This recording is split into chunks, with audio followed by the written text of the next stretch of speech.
So I remembered something last night. As I woke up to turn myself from one side of the bed to the other.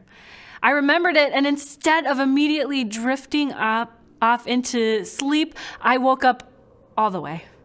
I woke up and I just sat and remembered this thing.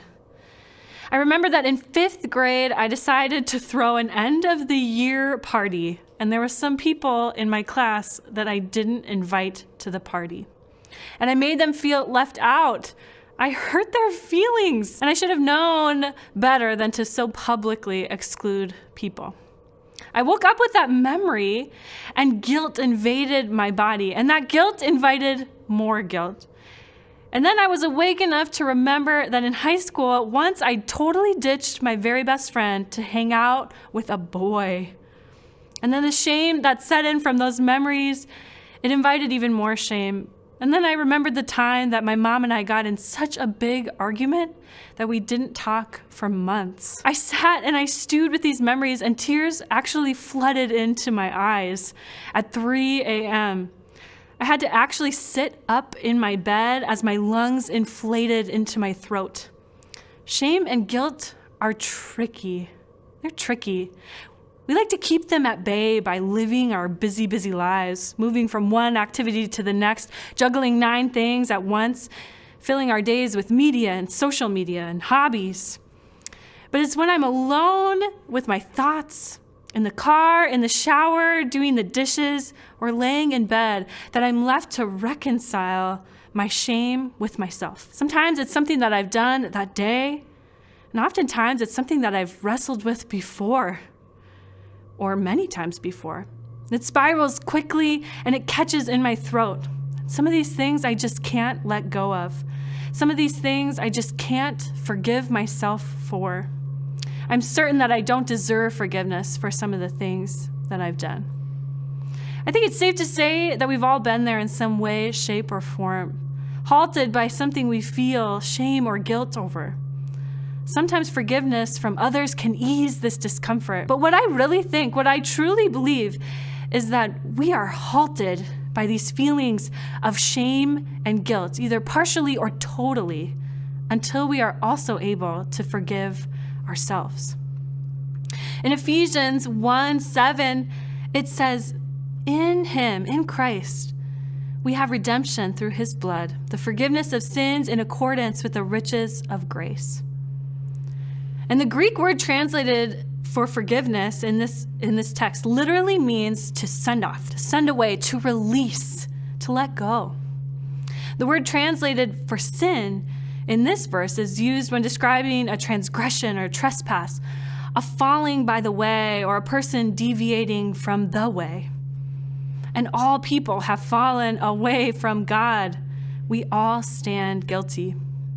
In Ephesians, in this verse, it so clearly states that though we have fallen away, though we all stand guilty, we all have redemption through Christ's death and resurrection. We are freed by God's grace. And though we all stand with this guilt, Christ's sacrifice is for all. And the question is, can we let that sink in? Can we allow that to be our truth? Can we remind ourselves of this forgiveness when we're faced with our deepest shame? Can we too forgive ourselves the way that Christ has offered forgiveness to us? Because forgiveness through Jesus Christ isn't given to us just so that we can get a better night's sleep, though it may help us get back to sleep sometimes. It's given to us so that we are freed from the selfishness of our own decisions, thoughts, and shame. And we can turn then to our neighbors who need our attention.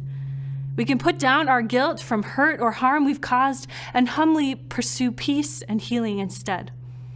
We are freed with Christ's forgiveness given on the cross so that we can love our neighbors. Folks, thanks so much for tuning in to the Daily Dose today. This week, we're talking all about forgiveness. If you're watching on Facebook, could you like and share this post with others? On YouTube, go ahead and click that bell so you can stay in tune with what we're doing here at Calvary. And if you are watching on cable access, could you invite a friend tomorrow to join you to hear all about forgiveness? Folks, have a really, really great night.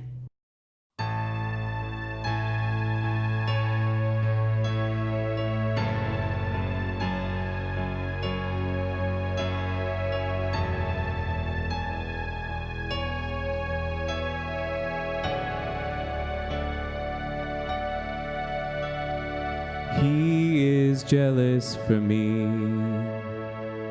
Love's like a hurricane, I am a tree, bending beneath the weight of his wind and mercy. When all of a sudden I am unaware of these afflictions eclipsed by glory, I realize just how beautiful you are and how great your affections are for me. And oh, how he loves us so. Oh, how he loves us. How he loves us so.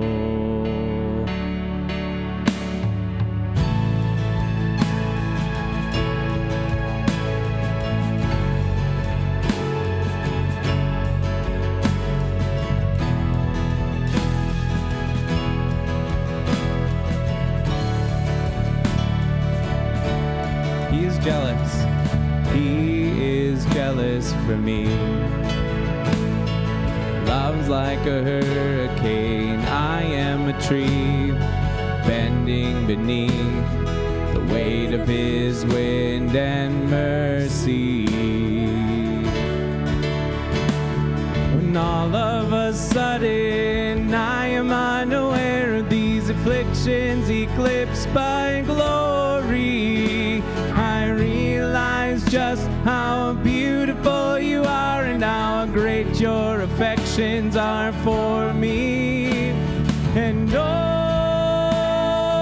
how he loves us so.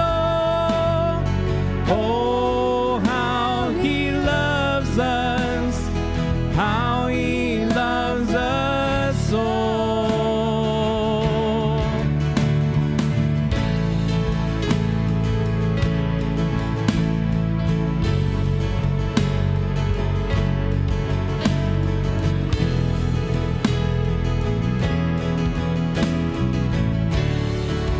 Yeah, he loves. Yeah, he loves us. Oh, how he loves us. Oh, how he loves us. Oh, how he loves. And we are his portion, and he is our prize, drawn to redemption by the grace in his eyes. If grace is an ocean, we're all sinking. So heaven meets earth like a sloppy wet kiss, and my heart turns violently inside of my chest. I don't have time to maintain these regrets when I think about